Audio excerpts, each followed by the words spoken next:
Welcome student. This is your history class 6, chapter 1, video part 4. Today we will read about page number 8. So let's start. Let us with dates. BC we have seen it stands for before Christ. You will sometime find AD before dates. This stands for two Latin words, Anno Domini, meaning in the year of the Lord. So 2012 can also be written as AD 2012. इतिहास और तिथियाँ. अंग्रेजी में BC, Hindi में ईसा पूर्व का तात्पर्य before Christ यानी ईसा पूर्व होता है. कभी कभी तुम तिथियों के पहले AD हिंदी में ईस्वी लिखा पाती हो. यह एनो डोमिनी नामक दो लैटिन शब्दों से बना है तथा इसका तात्पर्य ईसा मसीह के जन्म के वर्ष से है. Sometimes C is used instead of AD and BCE instead of BC. The letter CE stands for Common Era and BCE for Before Common Era. We use these terms because the Christian era is now used in most countries of the world. In India, we began using this form of dating from about 200 years ago. And sometimes the letter BP, meaning before present, are used.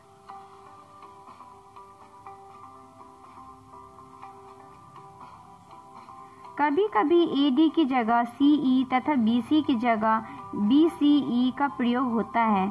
CE अक्षरों का प्रयोग common era तथा BCE का before common era के लिए होता है. हम इन शब्दों का प्रयोग इसलिए करते हैं क्योंकि विश्व के अधिकांश देशों में अब इस कैलेंडर का प्रयोग सामान्य हो गया. भारत में तिथियों के इस स्वरूप का प्रयोग लगभग 200 वर्षों पूर्व आरंभ हुआ था.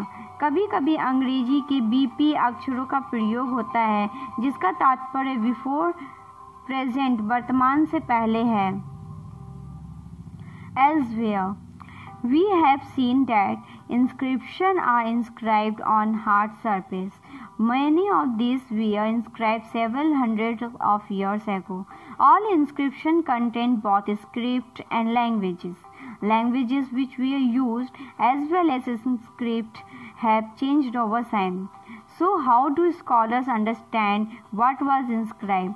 This can be done through a process known as decipherment. जैसा कि हमने पहले पढ़ा, अभिलेख कठोर सतहों पर उत्कीर्ण करवाए जाते हैं. इनमें से कई अभिलेख कई सौ वर्ष पूर्व लिखे गए थे. सभी अभिलेखों में लिपियों तथा भाषाओं का प्रयोग होता है. समय के साथ साथ अभिलेखों में प्रयुक्त भाषाओं तथा लिपियों में बहुत बदलाव आ चुका है. विद्वान यह कैसे जान पाते हैं कि क्या लिखा था? इसका पता अज्ञात लिपि का अर्थ निकालने की एक प्रक्रिया द्वारा लगाया जाता है. इस प्रकार से अज्ञात लिपि को जानने की एक प्रसिद्ध कहानी उत्तर अफ्रीका देश मिस्र से मिलती है. लगभग 5000 वर्ष पूर्व यहाँ राजा रानी रहते थे. One of the most famous stories of decipherment comes from Egypt, a country in North Africa where there were kings and queens about 5000 years ago. Rosetta is a town on the north coast of Egypt, and here an inscribed stone was found, which contained inscription in 3 different languages and script, Greek and 2 forms of Egyptian. Scholars who could read Greek figured out that the names of kings and queens were enclosed in the little frame called a karchu. They then placed the Greek and the Egyptian signs side by side and identify the sounds for each of the Egyptian letters stood.